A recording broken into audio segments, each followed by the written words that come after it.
Good morning, everyone. I'm Leo Madden. I'm the chair of this Governance Audit and Standards Committee. I'd like to draw your attention to the following. If the continuous fire alarm sounds, please evacuate the room and public gallery by the stairwells. Do not attempt to use the lifts. Please assemble the Queen Victoria statue in front of the civic offices. In order to comply with the Guildhall Trust Fire Marshal regulations, if you sign into the Guildhall, please remember to sign out when you leave the building after today's meeting. May I draw everyone's attention to the fact that this meeting will be live streamed and the camera zooms in to show the speaker.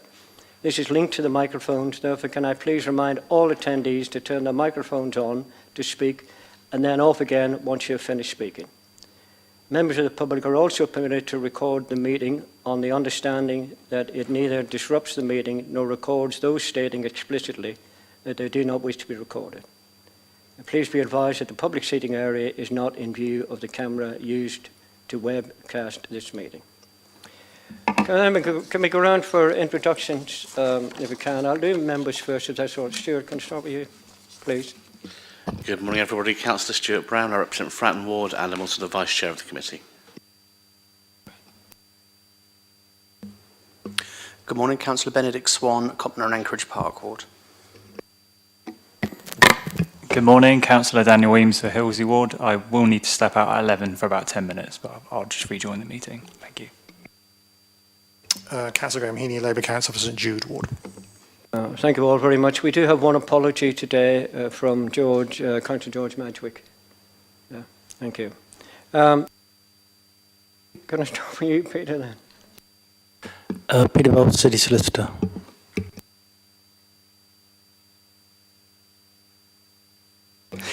James Harris, Senior Local Democracy Officer. David White, External Audit Manager from Ernst & Young. Andrew Britton, External Audit Partner from Ernst & Young. Elizabeth Goodwin, Chief Internal Auditor. Paul Somerset, Deputy Chief Internal Auditor. Kelly Nash from Strategy Unit. Ellen Magri, Data Protection Officer. Richard Locke, Assistant Director for Procurement. Ian Fitchett, Electoral Services Manager. Natasha Edmonds, Director of Corporate Services. Charlotte Smith, Assistant Director of Corporate Services. Natalie Beckett, Complaints Manager for Social Care. Christine Thomas, City Help Desk Manager. Karen Fitzgerald, Complaints Officer. Richard Webb, Deputy Director of Finance. Manager. Thank you all very much for those introductions. We'll now move on to the agenda. Can we do with the minutes of the meeting of the 19th of July from page 7 onwards? I shall do them page by page but for accuracy and matters arising, okay? And I'll do the big numbers on the page. Oh, have I not done that? Sorry. Any declarations of interest? Yeah, there never is, but yeah, you're right, Peter. None. Thank you. Minutes of the meeting of the 19th of July. Page 7. Page 8. There's just one on there, Lizzie, again about home to school transport, but we can pick that up in your report. Okay, thank you. Page 9. Page 10.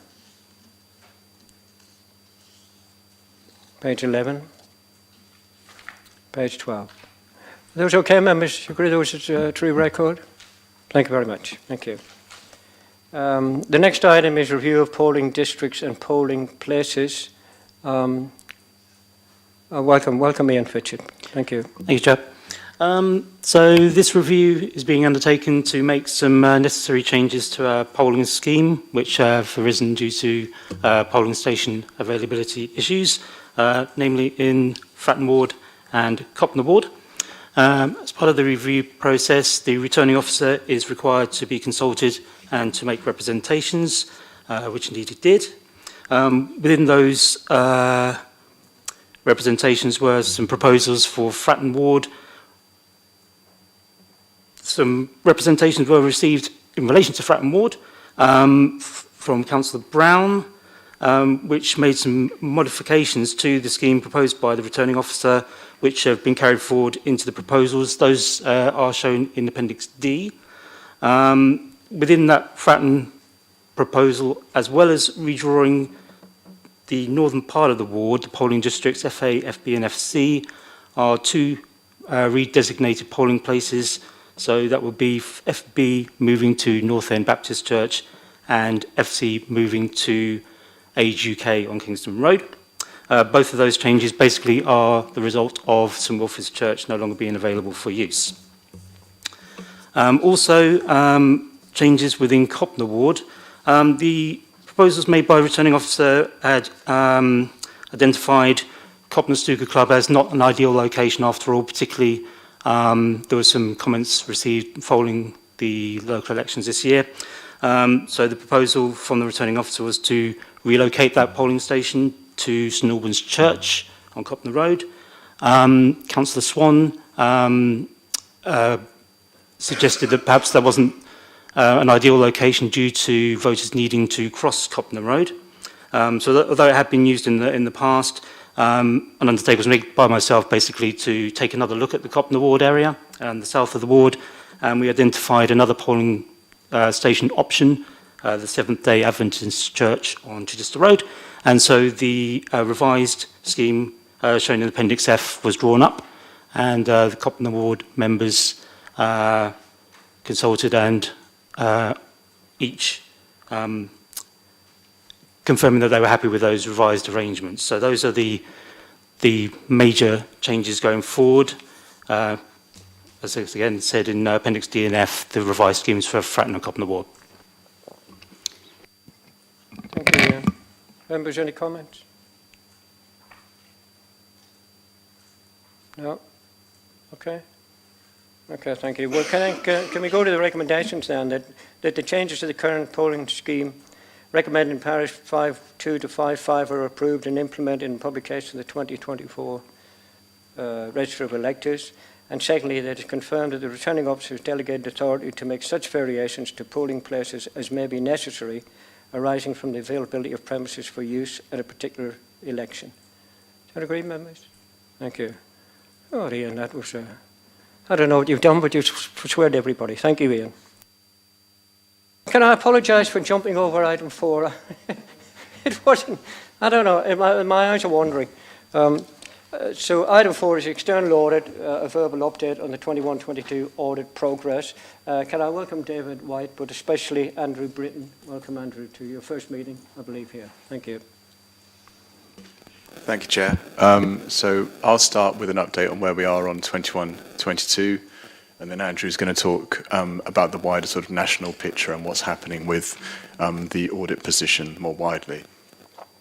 So we brought our sort of interim audit results report to a previous meeting of the committee. So we agreed with Chris Ward that it would be useful to give a verbal update on where we now are and where we sort of see the final steps taking place to complete the audit of the 21-22 financial statements, which does remain open at the moment.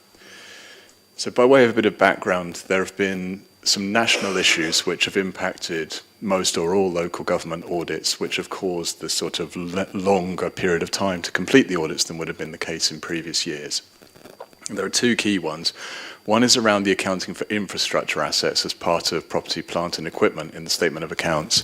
This one was discussed at some length at a previous meeting of the committee, but just to give a brief sort of recap on that. The accounting requirement is that when you are replacing or adding new assets to the infrastructure, that you should then de-recognise the asset which is being replaced or renewed from the accounts. In practical terms, that's very difficult to do for a lot of councils, including to an extent Portsmouth, because infrastructure assets are often accounted for as one very large item, which is actually comprised of lots of smaller items, and therefore it's difficult to de-recognise only that part of the asset which is being replaced or renewed. The impact of that can be, therefore, that there are figures in the accounts which are materially overstated, the gross cost and the gross accumulated depreciation, even if the replaced item it has no net book value because it's fully depreciated in the accounts. In some cases, the lack of kind of detailed records could also mean that there is an impact on that net book value of the property, plant and equipment as well. The solution that was arrived at for that issue was the introduction of a statutory instrument and just temporary changes to the code, whereby there's no requirement in the accounts for this year now to recognise the gross cost and gross accumulated depreciation of infrastructure assets, and there is an implied assumption that anything that's de-recognised is at nil net book value. So those were introduced to overcome the accounting around infrastructure assets in the short term. Portsmouth had actually adopted an approach not dissimilar to that in its draft accounts, almost preempting what that guidance was going to say. And so we are happy with the way that has been done now in the 21-22 statements. But it did take until January of this year for that statutory instrument and the code guidance to be amended. The time then to kind of work through that issue then took us on to a point where another issue came into play, which is around the valuation of the pension fund of which Portsmouth City Council is part. So the Hampshire Pension Fund is subject to a full valuation every 3 years, called a triennial valuation. And then the actuary performs effectively a roll forward from that triennial position for the subsequent 3 years' financial statements. So in the draft accounts for 21-22, the figures that were disclosed for the pension asset and liability were based on a roll forward from the triennial valuation that took place 31st of March 2019. So the 3 years to which that applies are years ended 20, 21 and 22. The triennial valuation process takes about a year to finalise, and so there was another full valuation of the fund at the 31st of March 2022, which then was finalised around the end of March 2023, at which point the infrastructure assets issue was still sort of just finally kind of being resolved and worked through. What that then meant was that that new triennial valuation, because it is effectively valuing the pension asset and liability as at the 31st of March 2022, which is the balance sheet date for this set of accounts, that needed to be considered as a possible adjusting post-balance sheet event for the 21-22 financial statements. So the council obtained a new valuation from the actuary, which showed that there was a significantly material change in the pension liability as at the 31st of March 22. We then needed to do some work at a pension fund level to gain assurance over the new triennial valuation, and the resourcing position meant that work had to take place in July and August of this year. That work is then applicable across all of the member bodies of the Hampshire Pension Fund, so we have then taken that into account for Portsmouth City Council's audit. So that issue is now effectively also worked through and finalised. But as you can hopefully appreciate, those sort of two issues in combination, alongside other factors, have contributed quite significantly to the timings for the 21-22 audit process. In terms of where we are specifically on this audit, as discussed, I think, at a previous meeting, the audit of valuations of property, plant and equipment and investment property has been challenging. For a number of reasons. There's been turnover in the valuations team, which made it challenging for the current members of the valuations team to provide us with the level of audit evidence which we're now required to obtain around these valuations. Members who've been on the committee for some time will be, I think, familiar with this as being an area where shall we say, the bar on the audit side is always being raised. It's a constant area of focus of regulator review when they review audit files. And so it's something where the level of work that's performed to gain sufficient audit assurance over those valuations is substantially more now than it would have been a few years ago. And then there's been the resource issue on our side to the extent that because of the sort of longevity of some of these issues, we've then had to sort of identify the availability of resource to come back onto the audit to then progress the work further as and when things have kind of moved forward sufficiently to allow that to happen. So where we are now is the substantive work on the audit is pretty much complete. We need to complete our internal review processes on the last elements of those property valuations and the work on pensions, and then our work on going concern and journal entry testing. We will then need to agree the sort of final position of the audit with management, and there will likely be a number of adjustments to the financial statements that we would need to agree with management to ensure they're materially correct. We then review those adjustments and complete the other elements of our concluding procedures on the audit, at which point then we can issue a final version of our audit results report, And we still expect to issue an unqualified audit opinion on the accounts subject to the agreement of those adjustments as may be necessary. In terms of timing, at this point, we would hope to be able to issue that opinion next month, barring any further issues. And we're aware from a previous meeting that there was a delegation in place to the chair and the director of finance to agree any final adjustments and then to sign the final version of the accounts and the letter of representation, which we also issue for you to sign each year. And I think we just wanted to check with the committee that delegation remains valid or whether it needs to be sort of formally renewed through this meeting today. At that point, I hand over to Andrew to talk about the wider picture. Thank you. So happy to take any questions at that point on 21-22 or move on to the update in terms of the national picture. Well, if you do your bit, Andrew, and then we'll if members have any questions or comments. That's fine. Thank you, Chair. Members may well be aware that back in July, Lee Rowley, the MP and Minister within DLUC, addressed a select committee addressing the issue of the extent of audit backlogs and the number of open audits there were nationally in relation to local government, and issued a statement that gave us direction of travel, the plans for DLUC in combination with the FRC, the Financial Reporting Council, who regulate the audit the process, to come up with ways in which we could move forward and reduce that backlog of open audits. There were two objectives that the Minister laid out, which were around maximising assurance for any open audits that are currently still in process or not yet started, and then secondly to move as quickly as possible to the latest financial year, which obviously in this case is 23-24, and the audit of that year for each and every local authority. Members will appreciate that is a somewhat not contradictory but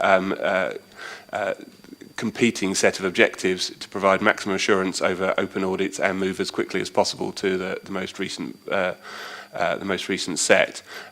We are very supportive of that as a process, and again, members may be aware that over the summer there has been consultation with on those objectives and how they may be implemented. At this point, we don't have guidance from DLUC or FRC as to how they expect that to roll out across the audit firms. However, we are aware that it will provide the audit firms with options as to how to progress. So either to complete audits that are open, or to be allowed to disclaim opinions and move forward to the most recent year. Until we have the guidance, however, obviously I can't articulate to members how that would impact Portsmouth specifically, but we are obviously, as soon as guidance becomes aware, we will make sure that, first of all, officers and this committee are aware of the impact it may or may not have on the cycle of audits for Portsmouth. You'll appreciate from the audit firm's perspective, it's a question of understanding the volume of work that we're being asked to undertake against a timeline that will be set by the guidance. We expect there to be what's being referred to as backstop dates, i.e. dates by which audits must either be completed or have been disclaimed. We know that those dates, various dates have been proposed, but again, there may be different dates for different years of audit that are open. We're also aware that, for instance, all pension scheme audits will need to be completed because there are bodies outside of the local audit regime which rely on the outcomes of pension scheme audits. And we're also aware that the value for money conclusions that we provide in combination with the financial statement opinions, the value for money conclusions will be required for all years, although there will be the option where there are multiple years open to provide one report covering those multiple years. So, as I said, we're encouraged by the direction of travel. We think this will help bring the audits back up to date, hopefully, and back in terms of what I would call a normal cycle by the 23-24 year end. But obviously we await the guidance that allows us to do that, and then clearly need to work through the implications for us and for individual audits. Happy to pause at that point, Chair. Okay, thank you very much, Andrew. Any questions of external audit? Councillor Brian, do it. Thank you, Chair. Just a quick one with reference to pensions valuations. Is it likely that the triennial revaluation will be an ongoing delaying factor for our accounts in every 3 years, or is it just that the existing set of accounts have been delayed so much it's allowed the triennial review to catch up and be factored into the 21-22 accounts? And what assurance do we have that future sets of accounts won't suffer the same delays? Thank you. So no, we wouldn't anticipate this reoccurring. As you rightly sort of say, it is the peculiar circumstances of 21-22 that the process has taken that longer period of time such that that triennial valuation date has then passed and become effectively an adjusting post-balance sheet event for that set of accounts. In the intervening years between triennial valuations, it wouldn't be an issue anyway, but aside from that point, alongside the expectation of the sort of backstop dates for audits up to sort of current year, I think what we're anticipating is that the sort of quid pro quo of getting back on track is that there will be a much closer adherence to deadlines going forwards. And obviously that would be what we would want to do anyway, is to get back to a normal audit process that works to that sort of cycle, so that these factors shouldn't come into play again for the vast majority of authorities at least. Okay, Stuart, thank you. Any other questions or comments, members? No, okay. Can we then note the report? We look forward to your final version in due course. Thank you very much. Chair, can you just confirm that the delegation is still in place as David articulated? As far as I'm aware. James, have you any? Or Peter? I think if that was agreed the last time, we'd have to unagree it, if you want to put it that way. Okay. Thank you. Thank you.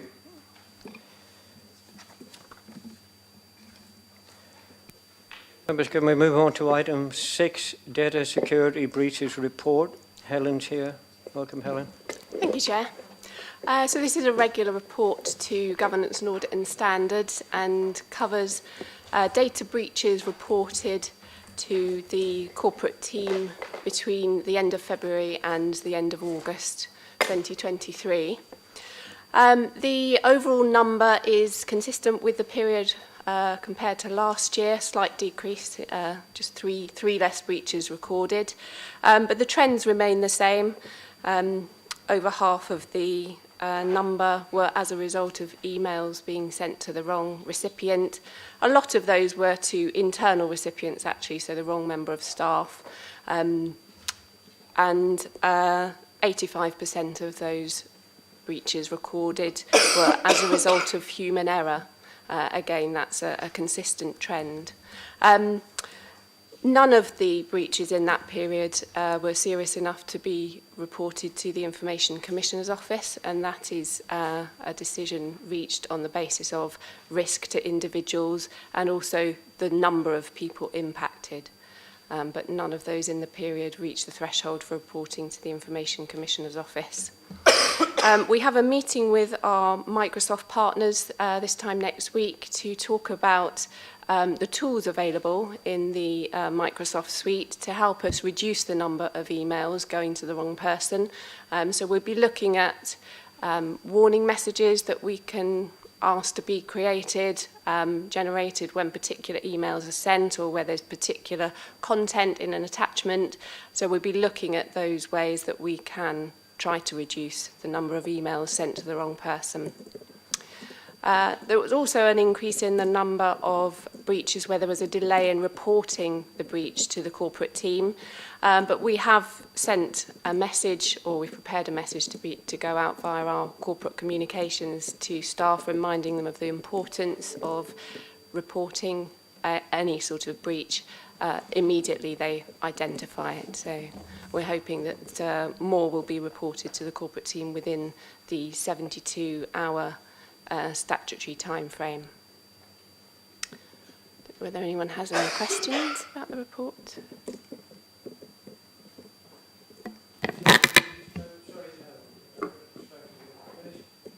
Thank you. Okay. Councillor Williams.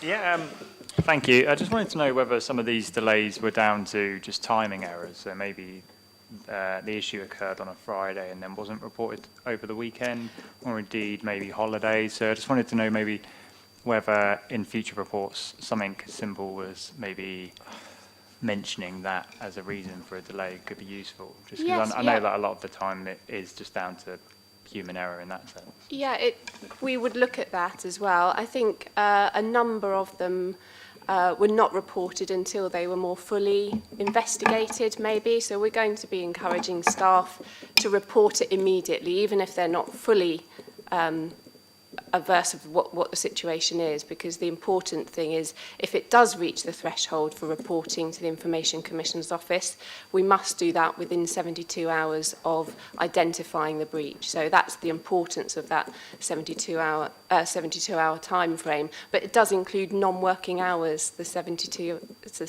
hours, so it is a challenge. But we are going to be sending out regular communications to remind staff to report them immediately.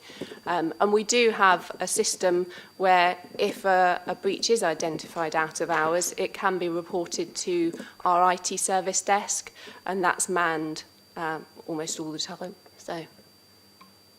And do you envisage some of these reports increasing now that you've obviously pushed some of the communications forward for people to report more frequently? Well, not more frequently, if an issue occurs.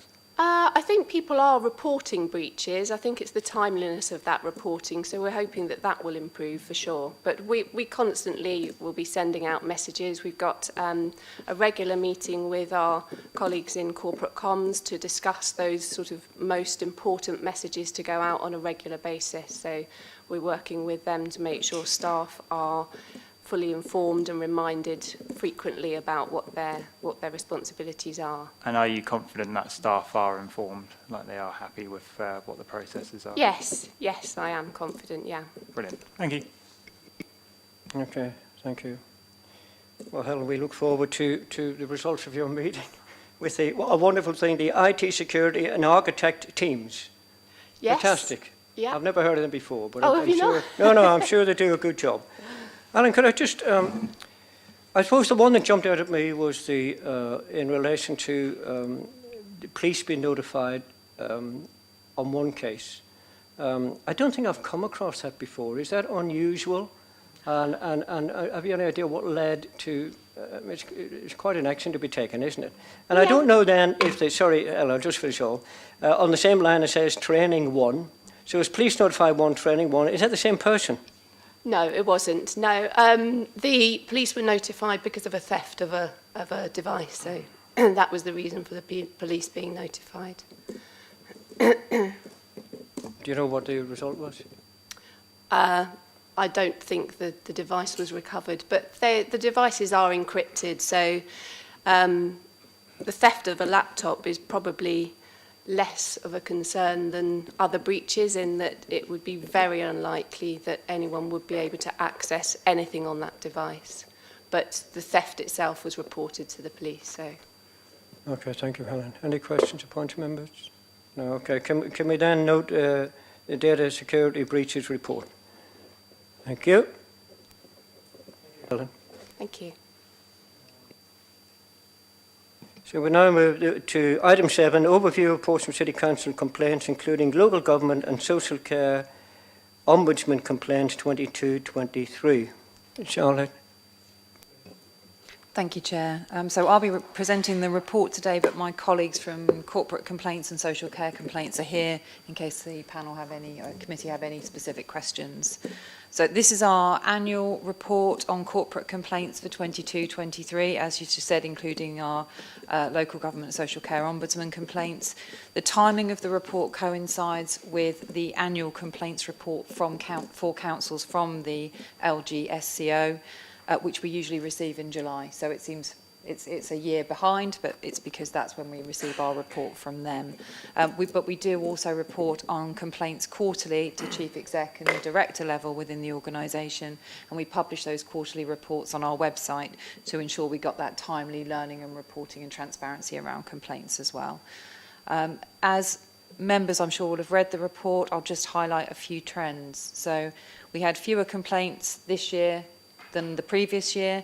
That's largely because we had a spike the previous year, which was related to some changes that were made to rubbish and recycling collections, and that largely accounted for that little spike in the number of complaints. Our responses, in line with the timelines in our corporate complaints policy, are now at 79% for stage 1s and 74% for stage 2s, which is, it's improved over time and in line with the changes that we've made to the policy, and we're continuing to work with services to improve that timeliness, and we report on that through our overall performance reporting as well. Important to note that corporate complaints manages the process, but we are dependent on services and directorates to respond to those complaints, so we're not wholly in control of the timeliness of responses. In terms of the trends, a significant proportion of complaints are about the timeliness of the council's response to inquiries from its customers across a whole variety of issues. Because that's coming up as a trend over and again, we're referring this. We've got a cross-directorate customer service leads group, and we're going to take that into the next meeting of that group to have a discussion about what we think might be the causes of that and what we can do collectively to try and address how timely we are in responding to our customers. Just moving on then to the LGO complaints. So slightly more complaints were made to the Ombudsman last year than the previous year, but only 13 decisions were made by the Ombudsman, so that's only one more than the previous year, and only 6 of those complaints were upheld. We compare favourably to comparable local authorities. We only had 46 complaints of our complaints upheld compared to 72% for other comparable authorities. So we think we're performing well in that area around the LGO complaints.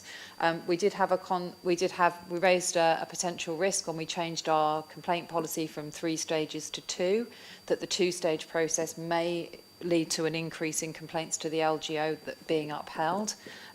We haven't seen that happening, which is good. It suggests that our stage 1 and stage 2 responses are sufficiently robust to be then okay when we send them through, when they go to the LGO, but we'll continue to monitor that.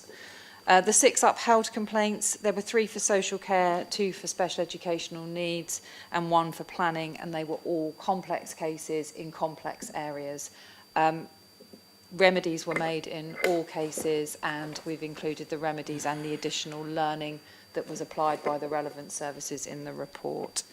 So just in summary, overall complaint performance we think remains good, and there are no issues of concern either across our corporate or LGO complaints, but we're continuing to work with services, directors, managers to make continuous improvements to how we manage complaints so that we give a better customer experience and also that the organisation learns. Happy to take any questions. Okay, thank you very much, Charlotte. Could I just ask, I don't know, it was this time last year when we decided to reduce the stages from 3 to 2, or the year before, but it was some stage, right? Has that made any real difference, particularly in the time taken? It's making a significant difference to the ability of the organisation to manage complaint responses, because the LGO gives a recommended time frame to see the complaint through the entire process, whether you have 3 stages or 2, which meant that we could give slightly longer for stage 1s and slightly longer for stage 2s. And what we found is that enables us to have more robust complaint responses at stage 1, which means we need to take fewer complaints through to stage 2, which is a good thing. It's a good thing for the organisation in terms of the amount of work. It's a good thing for the customer because their complaint is fully resolved. And if they wish to go to the Ombudsman, then they can do that without delays in that process. So from our perspective, the 2-stage process is working well. Good, thank you. Any questions or comment, member? Councillor Heaney? Yeah, thank you, Chair. I just wanted some clarification about paragraph 9.3, because I was a little bit confused about what was being referred to here. It talks about the local government and social care ombudsman complaints, and the figures in the table below refer to the procedure of upheld cases where satisfactory remedy implemented before the complaint reached the LGSCO. And we have nil, but other authorities have a percentage, varying as it says there. So does that refer to the number of complaints that were eventually upheld or the number of complaints that were investigated? Because I was assuming that at some point maybe we let the Ombudsman deal with it because we've gone as far as we can. So are we expected to continue trying to resolve it while the Ombudsman is still, or while it's still getting to them? I was a bit confused about it. I didn't really understand what that was and why we are where we are. So the data around the number of complaints where we have a remedy in place before the Ombudsman makes a decision, in all of our 6 upheld cases, the council hadn't offered a remedy in advance of the Ombudsman telling us to do that. That's largely because I think the services who had responded to those complaints at stage 2 felt that they had done everything that they needed to do in relation to that customer and that issue, and the Ombudsman didn't agree. And that's the reason why the data is as it is. I think in looking at that again, what we encourage the service areas to do is to have another look again, because they applied the remedies once they've been told to do so, and say, actually, what are your additional learnings around this, and how do we move forwards in a way that we don't make these same mistakes again? But I think there is definitely a tendency sometimes to be quite robust in our defence of our own actions, and I think that that's the role of the Ombudsman to basically to review impartially and to instruct the council to reflect and take another look. With a quick side mention, I mean, none of them this year. I mean, was it different in previous years? Well, we haven't got any to compare. I mean, did we do better in that respect in the previous years, or not? Or is there no information on that? I actually don't know the answer to that in terms of the data from previous years. I can take that away and have a look. Okay, members, thank you. Any other questions or points? Yeah, that's okay, that's fine. Oh, thank you. Yep. Okay, thank you. Members, can we note this report? Okay, thank you very much. Can we move on to item 8, unreasonable customer behaviour policy? Is your good self again, Charlotte? Yep, that one's me again. So we're bringing this one to the Committee for Information because it quite closely relates to an element of the corporate complaints policy, which has a section in it which sets out how we will respond if the behaviour of a customer towards us in our management of their complaint is becoming, we consider to be unreasonable and therefore impeding our ability to investigate their complaint, but also impeding our ability to deal with complaints from other customers because it's taking a disproportionate amount of time. What we found is that we have this approach set out in our complaints policy, but we don't have this approach set out for our general customer interactions. And directorates were coming to us and saying, can we use the complaint policy to help us to manage a situation with a customer that's become difficult, but they don't actually have an active complaint. So we've had to say, no, we can't use the complaint policy for that.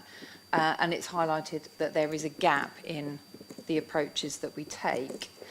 So we developed a new policy in consultation with the Cross-Directorate Customer Services Leads group, which I mentioned as part of the previous item, so that all directorates have had an opportunity to input and make sure that this will work for them.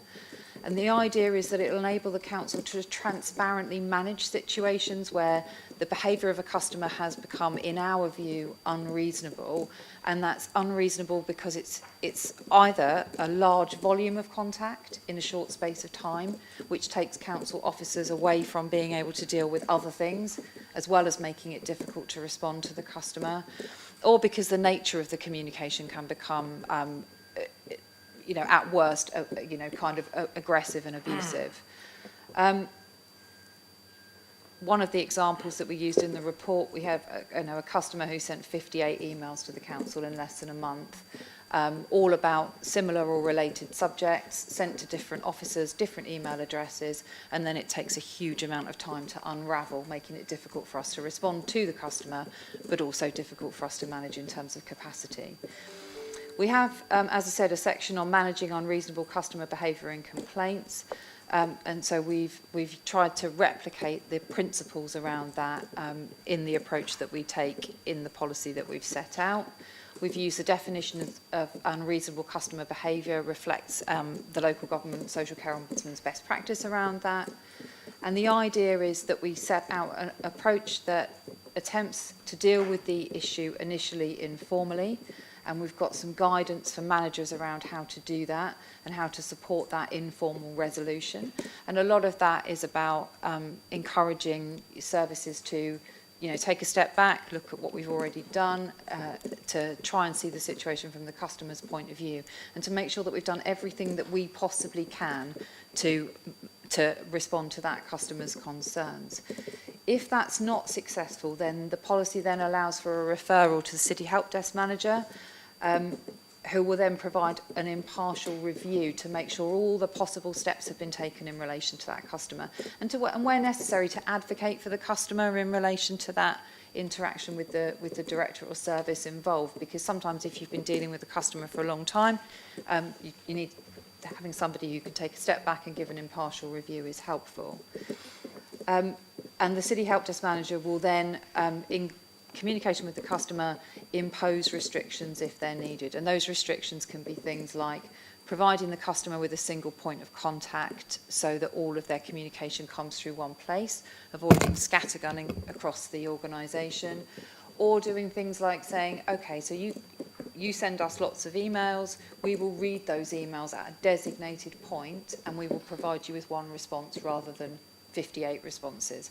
So that it's not about not responding, it's just about managing the communication and managing the contact. And hopefully the outcome of that is that that customer will ultimately get a better service, although they may not like having their communication with us controlled in that way.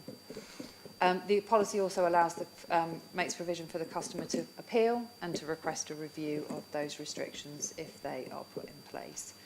I should say, though, council staff are experts at handling customer interactions and manage many thousands of interactions with customers where they're unhappy through to a successful resolution. So we're not envisaging that this will need to be used often. We'd expect it to be extremely rare.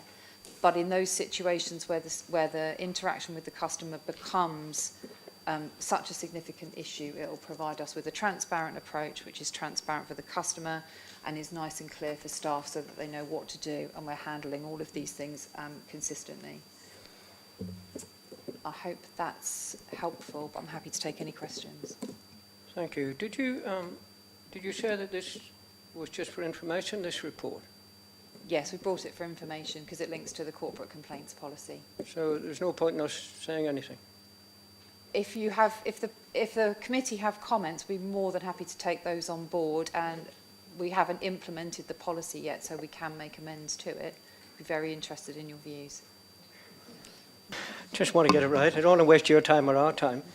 There's just a little typo in 4.2. Okay, just to, sorry I picked these things up. Appropriate manager to contact the customer rather than the council. That would be good, going round in circles, wouldn't it, Charlotte? Charlotte, could I just ask, is this a bit over the top? Is this sledgehammer to crack a nut? No, it's not over the top. As I said, we would envisage that we would only need to use it rarely, but we do have examples from across the organisation of customers who, for a variety of reasons, and we've referenced the need to consider our equality duty and the need to make reasonable adjustments for customers as well within the context of the policy. But we do have a very small minority of customers who bombard the organisation with contact to the extent that it makes it very difficult for officers to carry out the rest of their role, because they can spend literally days a week dealing with one customer, and we simply don't have the resources to do that.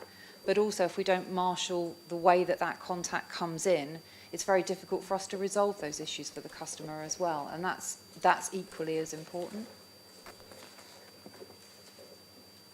Okay, so we haven't got any statistics. I mean, what numbers of people are we talking about currently then who would be seen to need to be contacted in relation to the emails and whatnot to send?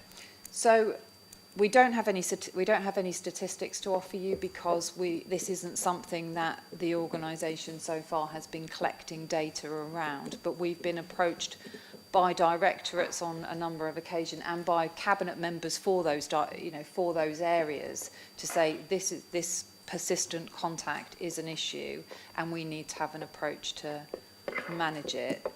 We don't have someone waiting in the wings for us to apply the policy to at the moment, but we do have customers whose contact with us is at a level where we would envisage we might need to do something like this in the future. We have a customer at the moment through corporate complaints who actually has a complaint that we have restricted contact around because of the volume of contact that we've received. So it is a real issue for us. We wouldn't have spent the time putting this together and bringing it here if it wasn't an issue that is absorbing staff time that we simply don't have, and that would therefore have a detrimental effect on our other customers. No, I don't disagree. We have a duty to our staff as well as to the customer. But if we didn't have this policy in place, how do we deal with such customers at the minute then? We just go on, do we? Or do we try some intervention?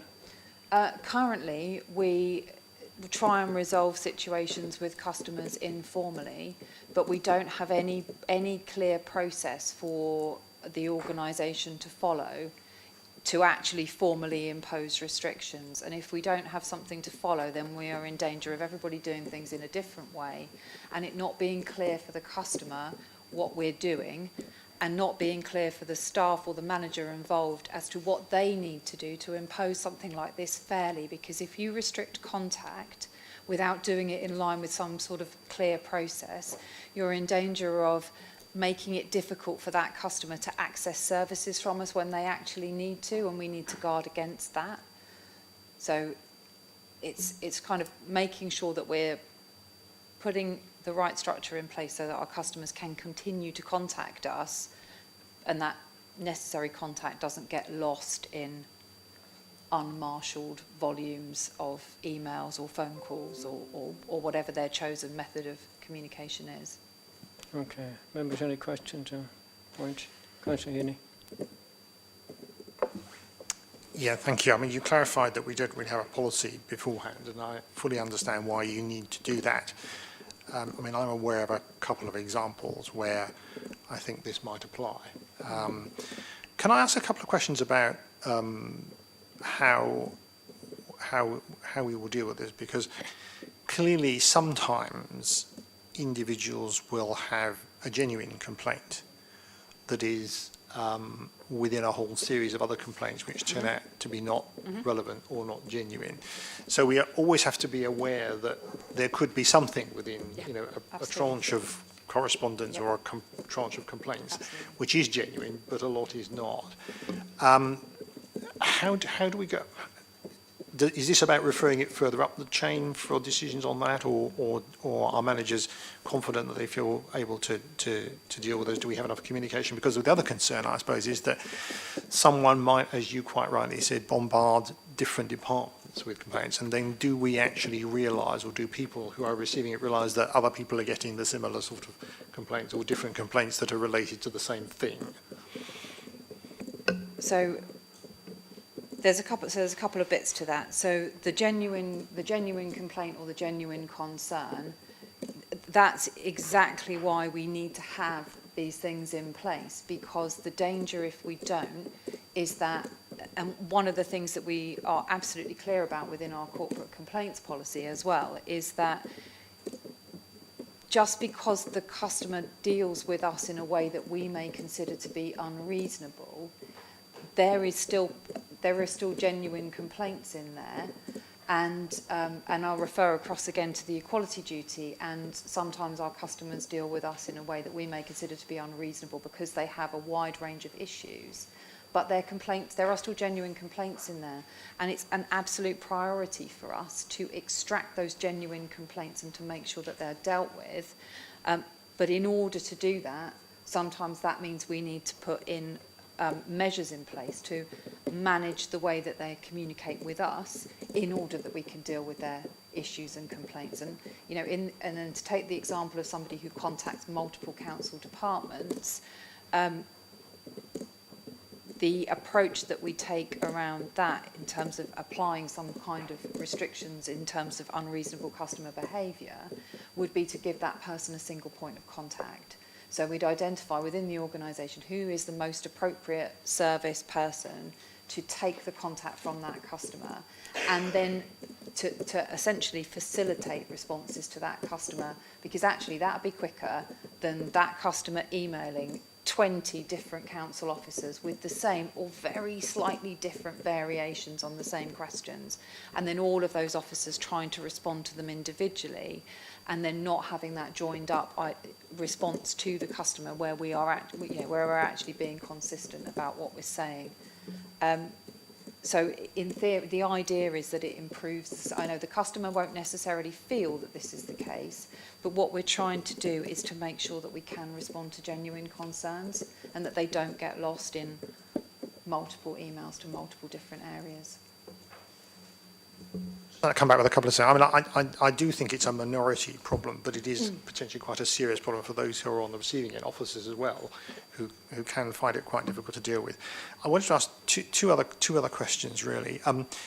If a member of the public feels that they are on the receiving end of somebody making complaints about them, how would they deal with that? Could they come to the council and say, I'm getting the council asking me about lots of things, and I think someone is, you know, using this to have a go at me or whatever, you know, and feels they're being. Does a member of the public or a who runs a business, would they be able to come to the council and say, I have concerns about what's going on? Obviously, they won't know who is complaining because we don't tell people.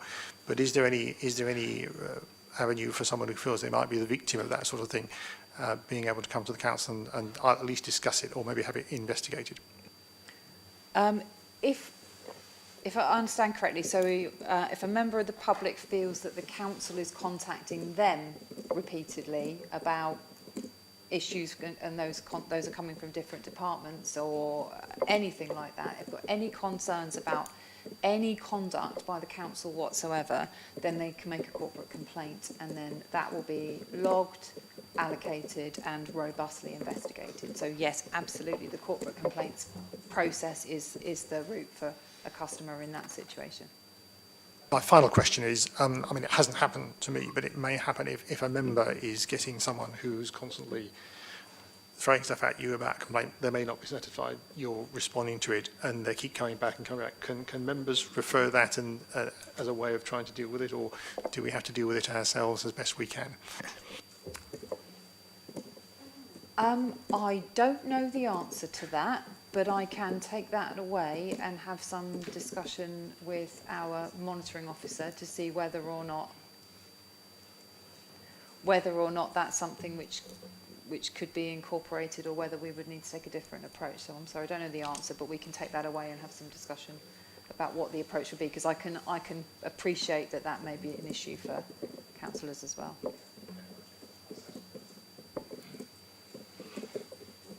Graham. Any other points, questions, members? No. There is no recommendation actually with this report, so I don't know whether to. It's not even to note.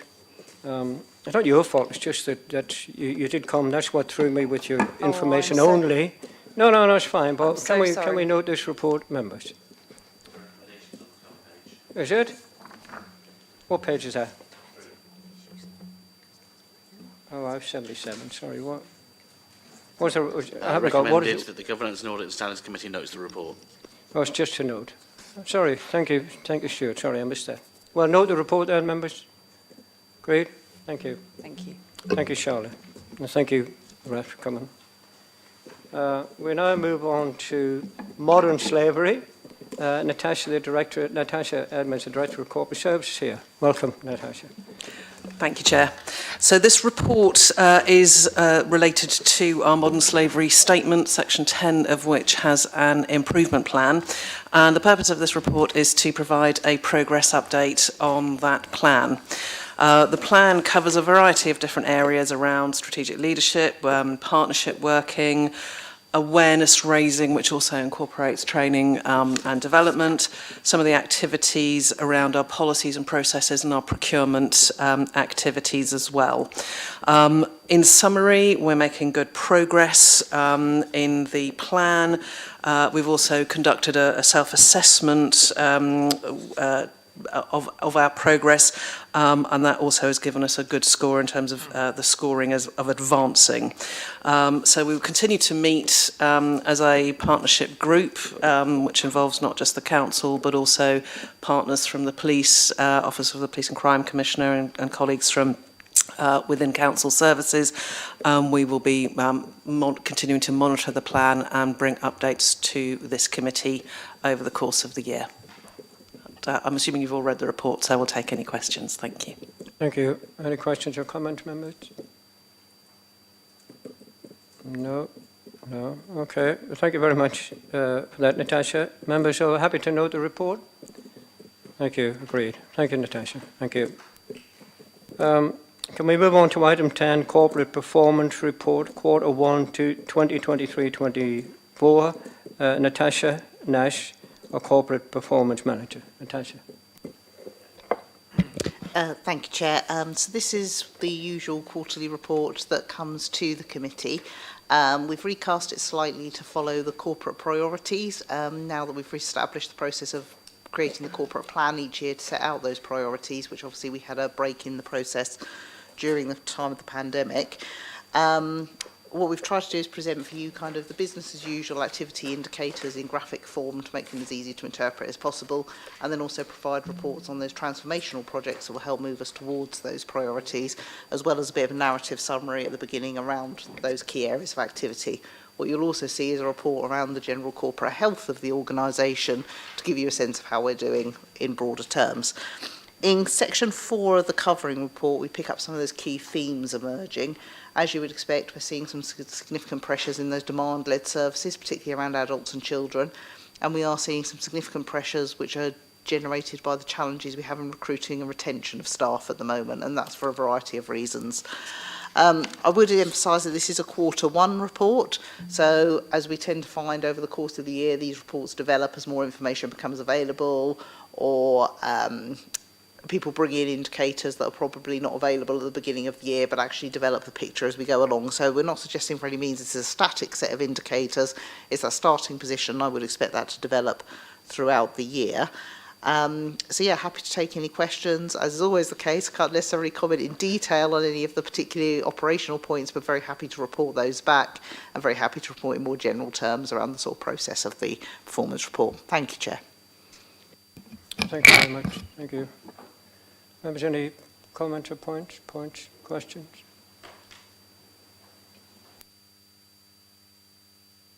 Heaney. Councillor Heaney, Graham. Thank you, Chair. I did have a question on page 135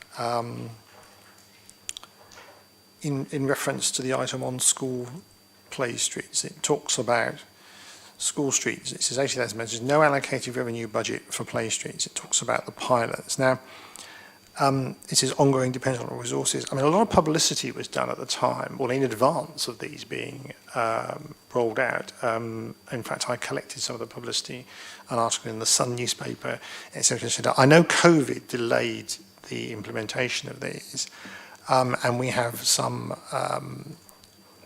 obviously, pilots that were tried out. But what concerns me is that once we've started to do this, you raise expectations, and then other schools may well say, oh, we'd like to do this, and then we say, oh, we haven't got any money for doing it. So I'm wondering around the planning of, initiatives like this, whether we need to think more carefully about how we plan and publicise initiatives, because publicising them is all very well, but you haven't got the money to do them. You look a bit stupid when people say, well, what are you going to do? And, I think there has been some disappointment that the school play streets hasn't really taken off, partly because there don't appear to be any resources for it. Yeah, happy to respond to that, Chair. So I think the points you raise are absolutely valid ones that I know the teams have been particularly concerned about, and I think some of the issues in terms of turning the trials into reality have been, some have been about physical measures that need to be put in place. Some have been around the sustainability of the volunteer involvement and what have you around those as well. So I think they all have slightly different issues that make them kind of sustainable or not. I'm really happy to ask colleagues in transport just to give you a bit of a status update on each of those and sort of what the particular challenges or barriers might be, just to crystallise those. But it's certainly a difficult one, and then I think the trials have been very useful in sort of flushing out what might work and might not work in those individual settings, because they are all very different in terms of the types of solutions that need to be implemented, but very happy to get a more detailed report on that. Okay, thank you, Graham. Could I just ask, on challenges and risks on page 112, and I know this is information that's been given to you, but just something jumped out at me, perhaps with my previous social care hat on, but and I don't know what power we have as a committee to instruct anything to happen, but if you look at the adult social care, about the second paragraph down, and it says that the ICB, the Commissioning Board, has taken decision not to fund a nurse resource, spelled the wrong way, for the MASH, and then gives the implications of it. Why, I don't understand why a decision that which then passes work on to other people actually was taken by them. I mean, is there more information on that? Yeah, we can certainly bring additional reports to you. This has been considered by colleagues in the partnership space working with the ICB, and there is also a paper due to come to the Health and Wellbeing Board on Wednesday the 27th, so next week, which considers some of the safeguarding board issues that we have as well. So there's definitely been covered, and very happy to bring back a more detailed report about that, and just setting out what levers the local authority does have to play into that space. Thirdly, thank you. Thank you. Yeah. I'm not on HOSP. You are, Graham, are you? Yeah. Country in. Can I come back on a second question? It's more about the sort of format and style of the report. I have a paper copy in front of me, and it's all grayscale, and I can't work out what the reg rating against trend means. It's dark grey or light grey, and I have no idea. And there's also things like Portsmouth and Target, and sometimes I can't see Target, and I'm not sure what Portsmouth is. So actually, it's quite difficult to really work out what we're looking at. Could we think about how we maybe improve that? I totally take that. I actually didn't realise myself until I saw it in paper, because I'd obviously been looking off the laptop, so that was something I hadn't quite realised until I saw that here, and absolutely I'll take that. Well, I know, I'm really sorry, and what I'll do is put the words over the boxes to make it really clear in the printed version. Look at the colour contrast of the graphs, which again look beautiful on the laptop, not so much here, and I absolutely take that. And the other thing I did notice, I'll probably number them as well to make it easier to reference, because again, when you see it in this format, it is more difficult. So absolutely take those points, and I do apologise.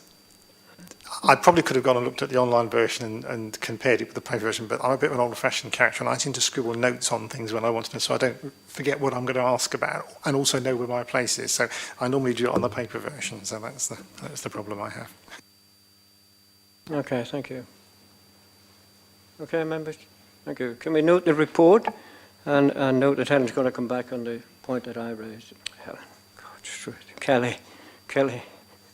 Is that okay, members? Thank you very much. Thank you.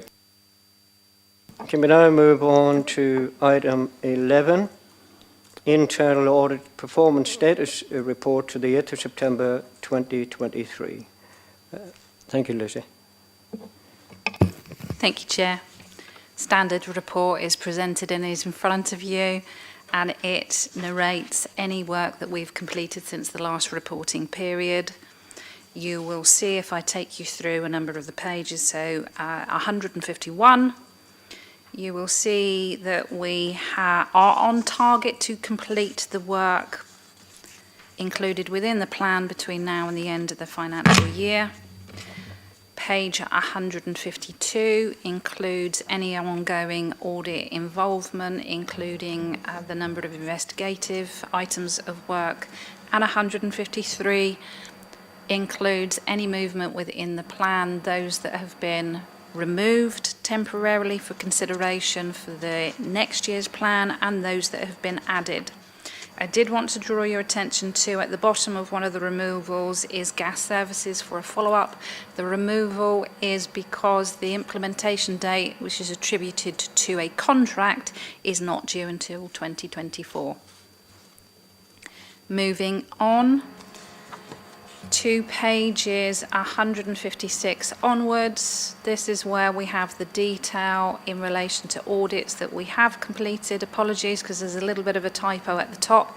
It should state 23-24, not 24-24. Chair, at the last meeting, we had brought to your attention the follow-up item of work on home-to-school transport. I wasn't going to go into any other detail because I gave a briefing at the meeting.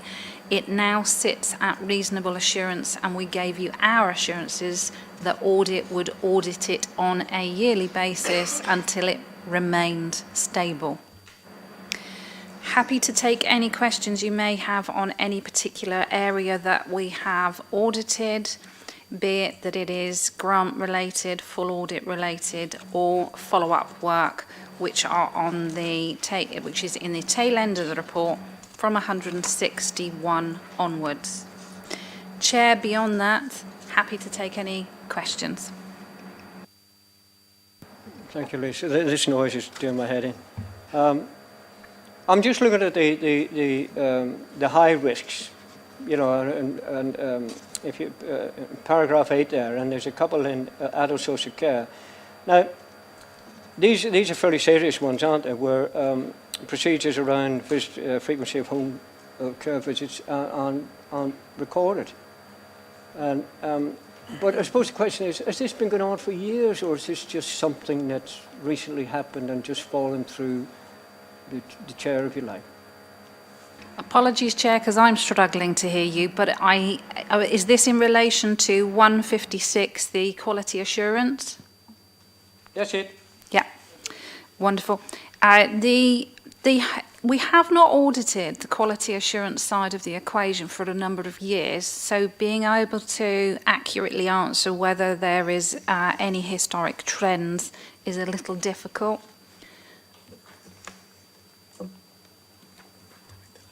Okay, no, it's just... However, my colleague has just scribbled a little note regarding the pandemic. Would you like to share a little bit more detail?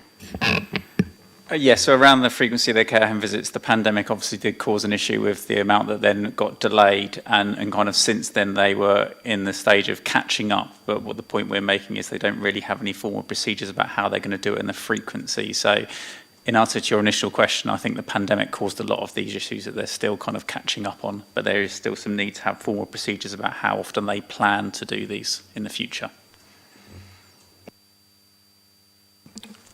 I think that was very good, Paul, but I still think if you made an arrangement with a carer, there should be something in writing, you know, so that we know what the carer is doing, and that still could have happened during COVID, couldn't it? Yeah, potentially, just to emphasise what Lizzie said, we didn't have visibility of this before this audit. So that was some of the narrative that we received during the audit, but before that we couldn't say. Well, I find it concerning, that's all myself. I don't know if you could pass that message on when you're telling people. Could I, there's some other ones out there, but I'm not doing that bit. We could...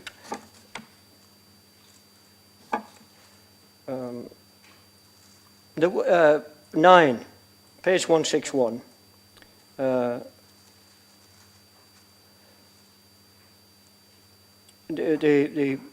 DDPR, right? At the time of follow-up discussion, senior management confirmed the exercise had not progressed, and therefore all exceptions remain open. Again, you know, we do get this on not a regular basis, some basis. Why haven't they progressed?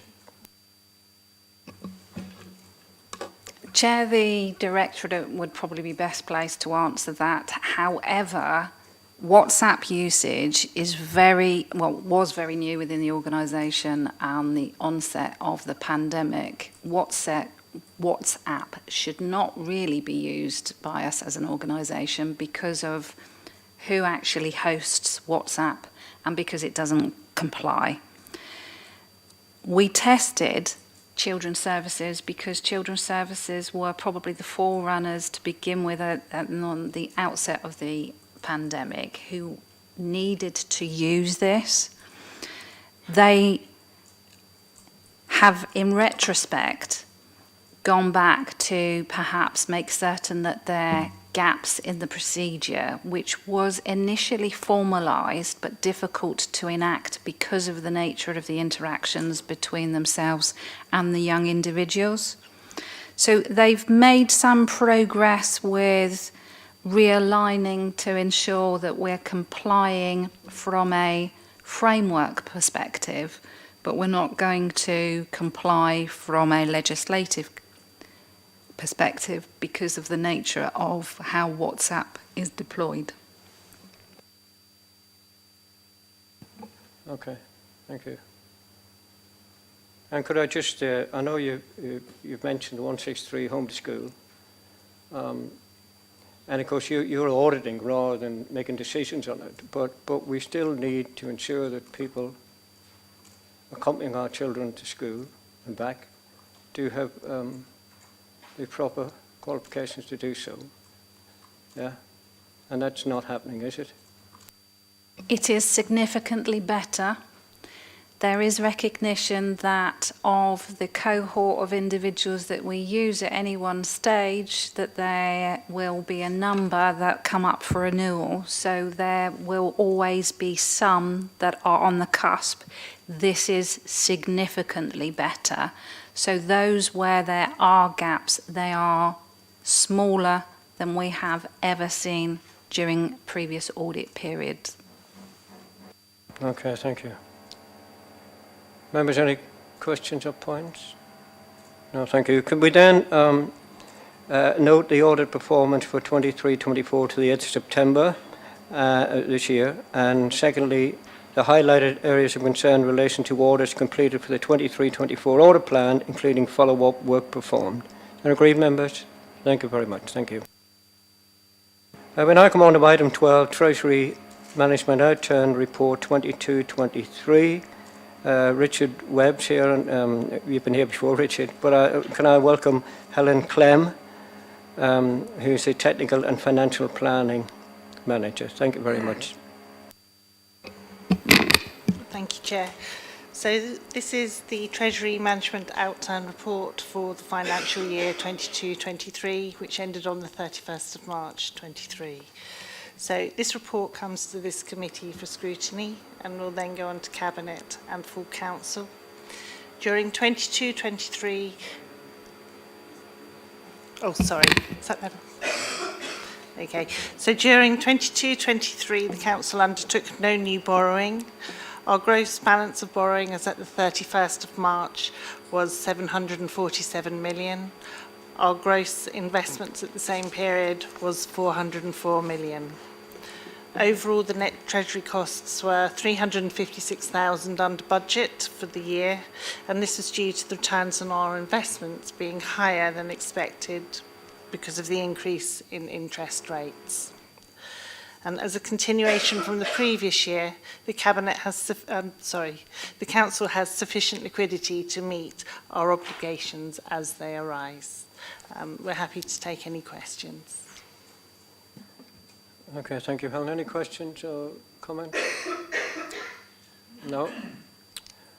1-0 to you, okay. Thank you. Thank you. Can we, members, then, can we note the report? Is that agreed? Thank you. And then the item 13, the Treasury Management Monitoring Report for the first quarter 22-23. I think it's yourself again, Helen, is it? It is, thank you. So this is, as the Chair has said, Treasury Management Monitoring Report for the end of the first quarter, the 30th of June. So this report just comes to this committee for scrutiny. We continue to operate within our authorised limits and indicators that were approved by Council in March 23. Again, during the first quarter, the Council hasn't undertaken any new borrowing. Our gross borrowing at that time was 743 million, and the value of our investments as at the end of quarter one is 390 million. We have sufficient levels of investment at this time to meet our ongoing liquidity requirements.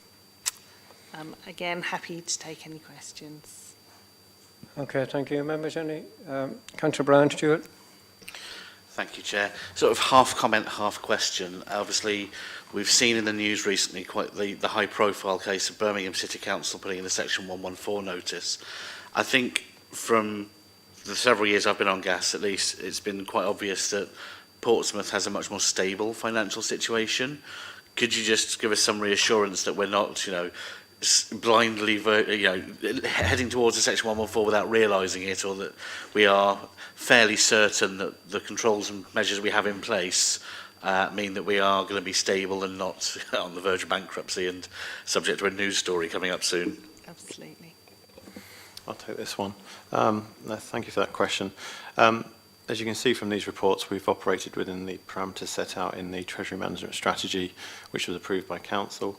We have a strong focus on security, liquidity before yield. So I can assure you that we have good governance arrangements in place, and any breaches of the Treasury Management Strategy would be reported here to you. Okay, Stuart. Councillor Heaney, Graham? Can I ask, what might seem slightly frivolous, but what are vanilla interest-bearing deposits? I know I've got a sense of what externally managed funds are and tradable structured interest-bearing deposits, but what are vanilla interest-bearing deposits? It's the bottom of page 18. I can't see the number because it's been... Yeah, those 182, deposits... 183. I can see, on the report.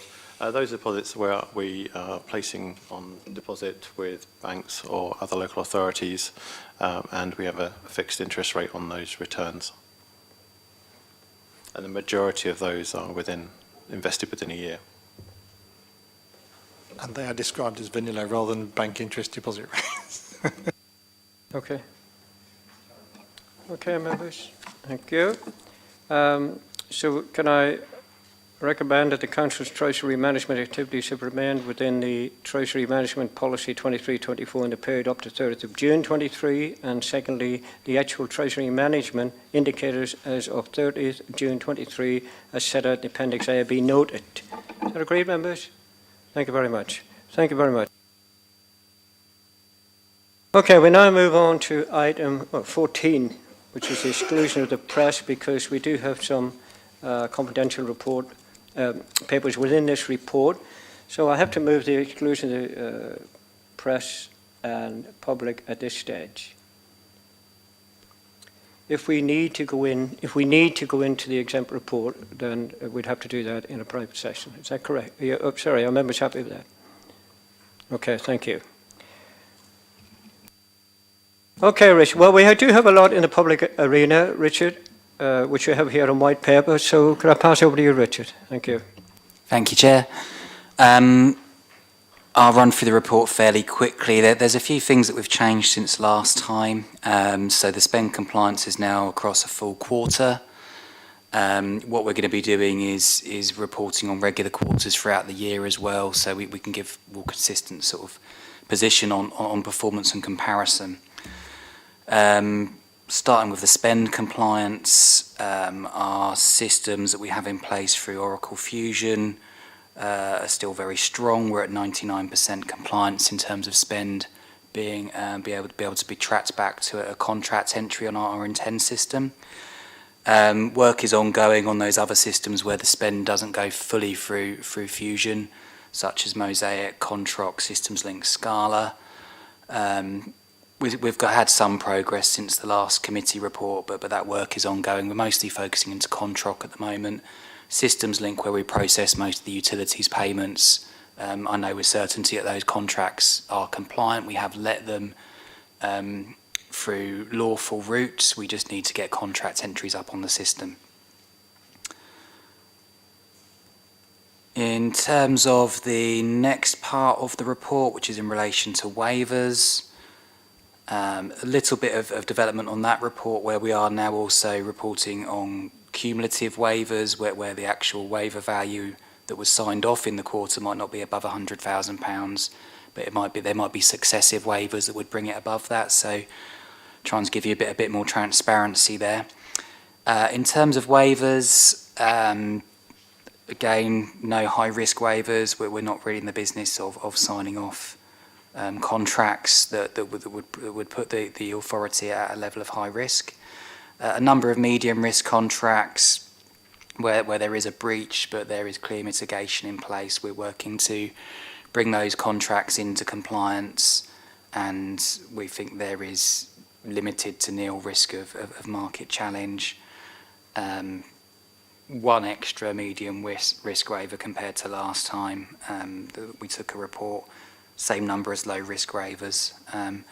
In terms of the waivers where it's the cumulative spend, so not the actual value of the waiver in the quarter above 100k, but when you add up cumulative waivers, a number of those, one which we would class as medium risk, which is just tipping above a statutory threshold, and the other four there all as low risk. In terms of the last part of the report, which is the one that's had the most work undertaken on, since the last committee meeting, we have now disbanded the old key performance indicator monitoring system we had on Intend, which I think wasn't fit for purpose anymore and wasn't being consistently applied. We've now started to roll out the revised flexible, simpler model. We're piloting that, so we've only put it on 72 contracts because we didn't want to put it on lots and lots of contracts, run the first report and find that those teething problems were across a significant number of contracts. What we've done though is we've focused our attention onto the biggest contracts in terms of spend. So whilst the number is low, the value of contracts is significant. So the 14 contracts that we're reporting on in this quarter represent over 40% of our lifetime spend on the Intend register. 100% of those contracts that were due to be reported on have been reported on, which is a massive improvement compared to before. I think we're at 23%. So we're actually making sure that when we're rolling this out, people understand what it's for, they know how to complete it, and we're supporting them through the training. Performance-wise, none of those contracts showing as it means we'd be immediately terminating or moving towards termination. A number that there is some room for improvement on, but nothing that we would be moving towards termination on. But the majority, certainly in terms of spend, are all performing very well, either exactly as per the contract requires, or in some instances going above and beyond in terms of providing added value to the authority. So that's a summary of the report. Happy to answer anything that's on the white paper now, if there's any questions from the committee. Okay, we're going to just like to say, Richard, that the improvements you put in appear to be working, and we're getting much more compliant, so well done to that. Could I just, there's one, it's on page 195, and it's in relation to the International Port Finance System. And I know it's a small paragraph, and the risk is low, but £100,000 can't be found. It's 100k, which is a lot of money to me, Richard. It mightn't be much within the contract itself, but since these are online transactions, aren't they? How can that happen? In relation to that particular entry, that was a contract that I was actually directly involved in tendering, so I can provide assurance that it has been lawfully procured. On Scala, they don't have a system in place where if you seek to raise a purchase order, there's no prompting or blocking to say, is there actually a corresponding contract entry? So on Oracle Fusion, where we have that forces people to put the contract entries up on the system, which means that we're in full compliance with Transparency Code. On Scala, that's not there. It's more of a manual intervention. So we haven't lost the spend. It's just that we haven't got the contract entry up on the system, which we now work to get corrected. I see it's going to be rectified, and that brings their compliance up to 98.6. Yeah. Well done on that.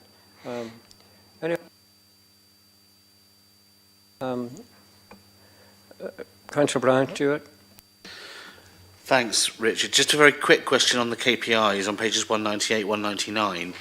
Obviously, on the two different tables there, the percentage columns add up to significantly more than 100%. Could I just, for my own clarity, get a little explanation of what those percentages refer to? Oh yes, of course. Sorry, you've got a percentage which is based upon numbers. So, for instance, the 6 and the 8. The 6 is 42.86% of 14, and 8 is 57.14%. The spend is the same aspect there. So the 113 million is 9.31%. The over 1 billion is 90.36% of the spend. Yeah. Apologies. I'll present that better in the next report. Thank you. Okay, thank you. Councillor Heaney-Graham. Yeah, I'll admit I struggled a bit with this report, but maybe because I was reading it late at night after a day at work. But I had a couple of questions, really. There's a reference on page 192 to the fact that 2.25 million was coded to corporate services as spend, but doesn't appear to have been spent by them. And I'm really rather puzzled as to how such a large amount of money can somehow be misallocated to a whole sort of section of the council, and I wondered if you could explain why that happened. I'll struggle to explain why it happens. I don't work in finance and I don't raise those. And I'm not saying for definite that it's incorrect. It just looks a bit peculiar when you consider the transactions that are there that I think probably relate to regeneration schemes. So what we can do, following on from committee today, is I can engage in with finance, raise it to their attention, and there might be some corrective action that needs to be undertaken. It might just be potentially my own naivety when it comes into the complexities of the finance systems. It might be that spend has correctly been attributed, but it does look a little bit peculiar. So I was just raising that to the attention of the committee. The second question was around this issue of the way the finance system, you're talking about Oracle Fusion in the table on page 191 and then the following pages. And it talks about compliant and non-compliant. I'm not sure are you saying that it's not recorded on the system properly? Because when we say 98% compliant, it sounds really good. But if you look at the figure around adult services, of which we have a real problem in managing and controlling the budget, there's £9.25 million worth of money that apparently is non-compliant. Slightly worries me. Yeah, the compliance definition is stated a bit earlier in the report. The report is quite long, and if you're reading it late, there's quite a bit of detail. The compliance definition for that spend aspect is in relation to our transparency obligations. So have we got a corresponding contract entry up on the system? The wider compliance, which we cover more in section 2 of the report, is actually has the contract, whether it's transparently there or not, has it been lawfully entered into? Has it been entered into in accordance with our own rules? Has it been entered into in accordance with the wider procurement regulations? In a sense, that's what I thought it meant. Is there a contract? Can we trace it? But, in adult services, there's £9 million where it's non-compliant.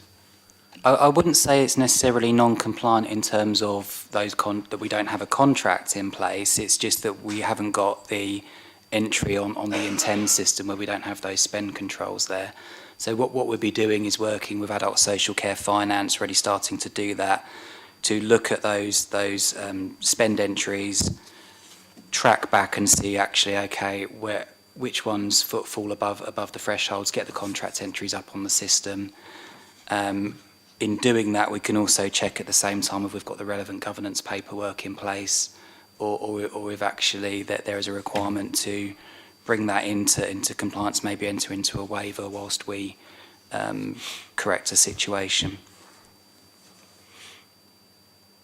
Okay, yeah, I think I need to maybe sit down with somebody and have a little chat about this, because there's obviously things I don't really quite understand in relation to this, but it's just, concerning. It seems to me that we're not able, I know with a big organisation, tracking money is a challenge, but given the local authorities, we've got a real responsibility to make sure that we don't lose track of money and spend it properly. I'm a bit concerned about some of the figures. Understood. I'll leave it at that. Thank Thank you. Recommendation to you, Councillor Heaney, don't read Richard's report late at night. Okay. It's the first report I read, actually. No?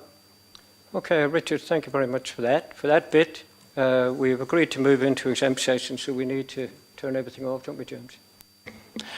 Yes, Chair. It might be prudent just to ask if there are any questions on the exempt papers to see if it's necessary to do so. But if so, if you could then formally ask the committee whether it wishes to pass that resolution to enter into exempt session, I shall then cease the broadcast. We have this all the time. Nobody disagreed with it, so I'm assuming they agreed with it. But have you got any? I have no questions, I have to say, on the exempt report. Any members? Well, we haven't any, so we don't move in. Okay, right. Members and officers, thank you very much for your attendance here today. Very worthwhile. I enjoyed today's meeting, I have to say, and getting different reports for a change in different people. Thank you for that. And we'll see some of you at the next meeting. Thank you very much.